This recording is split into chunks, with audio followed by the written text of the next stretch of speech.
ان فرشتوں کی قسم جو ڈوب کر کھینچ لیتے ہیں اور ان کی جو آسانی سے کھول دیتے ہیں اور ان کی جو تیرتے پھرتے ہیں پھر لپک کر آگے بڑھتے ہیں، پھر دنیا کے کاموں کا انتظام کرتے ہیں کہ وہ دن آ کر رہے گا جس دن زمین کو بھونچال آئے گا، پھر اس کے پیچھے اور بھونچال آئے گا۔ اس دن لوگوں کے دل خائف ہو رہے ہوں گے اور آنکھیں جھکی ہوئی۔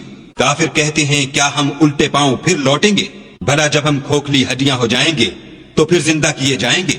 کہتے ہیں کہ یہ لوٹنا تو موجب زیاں ہے، وہ تو صرف ایک ڈانٹ ہوگی۔ اس وقت وہ سب میدان حشر میں آ جمع ہوں گے۔ بھلا تم کو موسیٰ کی حکایت پہنچی ہے جب ان کے پروردگار نے ان کو پاک میدان یعنی طوا میں پکارا اور حکم دیا کہ فرعون کے پاس جاؤ، وہ سرکش ہو رہا ہے، اور اس سے کہو کیا تو چاہتا ہے کہ پاک ہو جائے اور میں تجھے تیرے پروردگار کا رستہ بتاؤں تاکہ تجھے خوف پیدا ہو۔ غرض انہوں نے اس کو بڑی نشانی دکھائی مگر اس نے جھٹلایا اور نہ مانا۔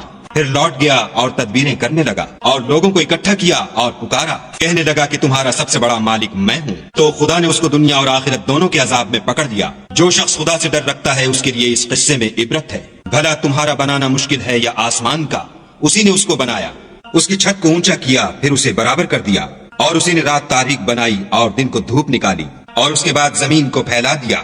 اسی نے اس میں سے اس کا پانی نکالا اور چارہ اگایا، اور اس پر پہاڑوں کا بوجھ رکھ دیا۔ یہ سب کچھ تمہارے اور تمہارے چار پایوں کے فائدے کے لیے کیا۔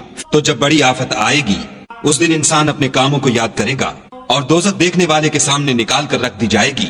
تو جس نے سرکشی کی اور دنیا کی زندگی کو مقدم سمجھا اس کا ٹھکانہ دوزخ ہے، اور جو اپنے پروردگار کے سامنے کھڑے ہونے سے ڈرتا اور جی کو خواہشوں سے روکتا رہا اس کا ٹھکانہ بہشت ہے۔ اے پیغمبر صلی اللہ علیہ وآلہ وسلم، لوگ تم سے قیامت کے بارے میں پوچھتے ہیں کہ اس کا وقوع کب ہوگا، سو تم اس کے ذکر سے کس فکر میں ہو؟ اس کا منتہا یعنی واقع ہونے کا وقت تمہارے پروردگار ہی کو معلوم ہے۔